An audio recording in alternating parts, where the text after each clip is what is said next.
MI-17V5 helicopter. Modi ji भी बाल बाल बचे थे इस हेलीकॉप्टर से।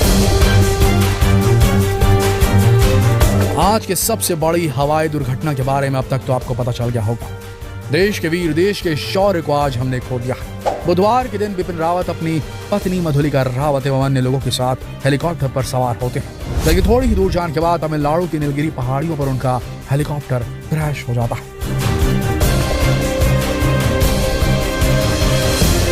इस घटना की वजह से आज बिपिन रावत और हेलीकॉप्टर में मौजूद बाकी सारे लोग शहीद हो चुके हैं।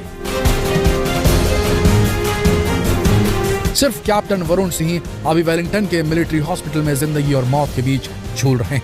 कहा जा रहा है कि 48 घंटे उनके लिए बहुत ज्यादा क्रिटिकल है।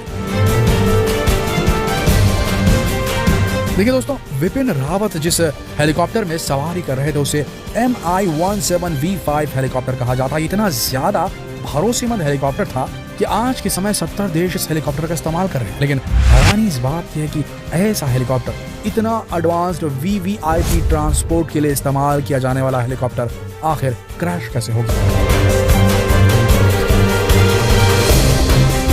इसे बड़े बड़े VIP मूवमेंट में इस्तेमाल किया जाता था, बड़े बड़े मिशंस में इस हेलीकॉप्टर का इस्तेमाल होता था। कहा जाता है इतना ज्यादा सुरक्षित और भरोसेमंद है कि बड़े से बड़े VIP, यहाँ तक कि हमारे प्रधानमंत्री नरेंद्र मोदी भी इस हेलीकॉप्टर का इस्तेमाल करते हैं।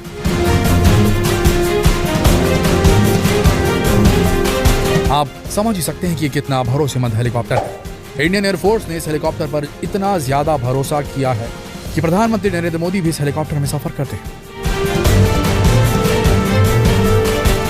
लेकिन आज जिस तरह से बिपिन रावत जी के साथ हादसा हुआ, ऐसा ही एक हादसा नरेंद्र मोदी जी के साथ भी होते होते रह जाता।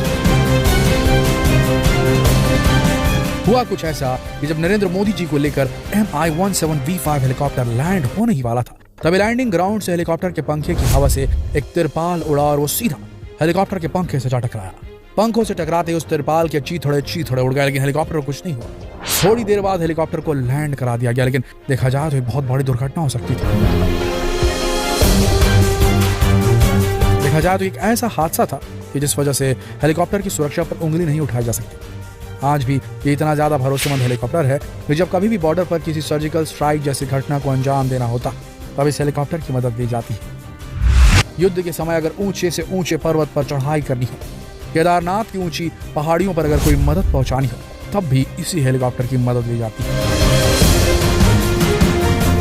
इस हेलीकॉप्टर को आप एक एम्बुलेंस भी कह सकते हैं। जब कभी भी युद्ध जैसी स्थिति होती है तो घायल सैनिकों को रेस्क्यू कराने के लिए इस हेलीकॉप्टर की मदद ली जाती है। सुरक्षा के लिहाज से इस हेलीकॉप्टर में सारे सिक्योरिटी इक्विपमेंट मौजूद होते हैं।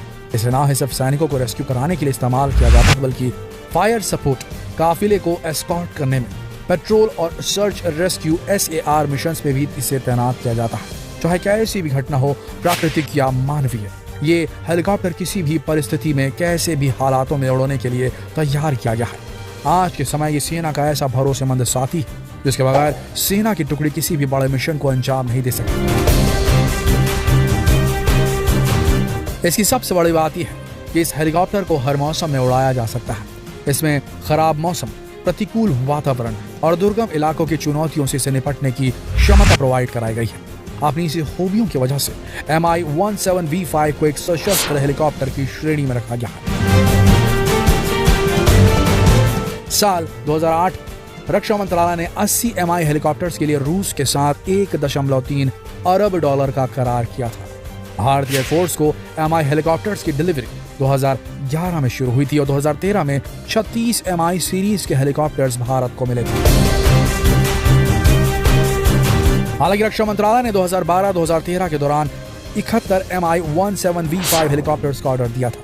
भारत को MI-17V5 की आखिरी खेप जुलाई 2018 में मिली थी। इसकी विशेषताओं की बात करें तो आपको बता दें कि हेलीकॉप्टर 13,000 किलो के अधिकतम पेलोड को लेकर उड़ सकता है। इसके साथ साथ इतने भारी पेलोड के साथ यह हेलीकॉप्टर 36 सैनिकों को भी एक जगह से दूसरी जगह बड़ी आसानी से ले जा सकता है।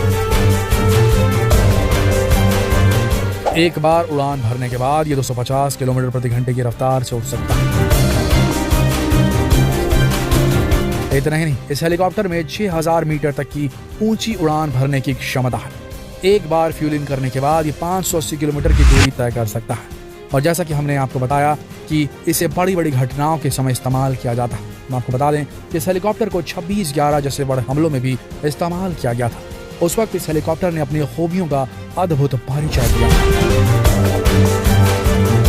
लेकिन इस हेलीकॉप्टर की विशेषताएं यहाँ पर खत्म नहीं होती।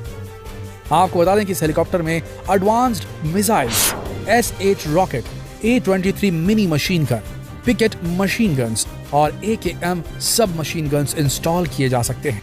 लेकिन हैरानी की बात यह है कि इतनी ज्यादा सुरक्षा होने के बाद भी हेलीकॉप्टर पहले भी क्रैश हो चुका है। कल की दुखद दुर्घटना के बाद इसके ठीक 3 सप्ताह पहले यही Mi-17V5 हेलीकॉप्टर क्रैश हुआ था दोस्तों। इस हेलीकॉप्टर में 2 पायलट और 3 क्रू मेंबर सवार थे, लेकिन जब यह हेलीकॉप्टर क्रैश हुआ तब हैरानी की बात यह थी कि सभी के सभी सुरक्षित बच गए थे। इसी बात से आप पता लगा सकते हैं कि हेलीकॉप्टर कितना ज्यादा सुरक्षित और कितना ज्यादा भरोसेमंद है। शायद इसी वजह से नरेंद्र मोदी भी इस हेलीकॉप्टर में सफर करते हैं। लेकिन पता नहीं क्या हुआ, किस परिस्थिति में बिपिन रावत जी का हेलीकॉप्टर क्रैश कर गया। वैसे आपको बता दें कि Mi-17V5 हेलीकॉप्टर Mi-17 का एडवांस वर्जन, ये वही हेलीकॉप्टर है जिसमें जनरल बिपिन रावत सवार थे।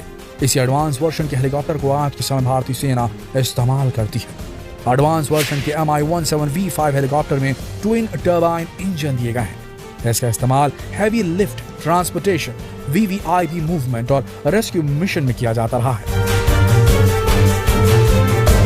इस हेलीकॉप्टर में मिलिट्री के लिए 3 क्रू मेंबर्स के साथ ही 36 सैनिकों को ले जाया जा सकता है। हालांकि VVIP के लिए तैयार किए गए इस विशेष हेलीकॉप्टर में अधिकतम 20 लोग ही सवार हो सकते हैं।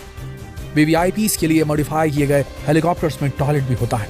दुनिया के करीब 60 देश 12,000 से ज्यादा Mi-17 हेलीकॉप्टर का इस्तेमाल कर रहे हैं।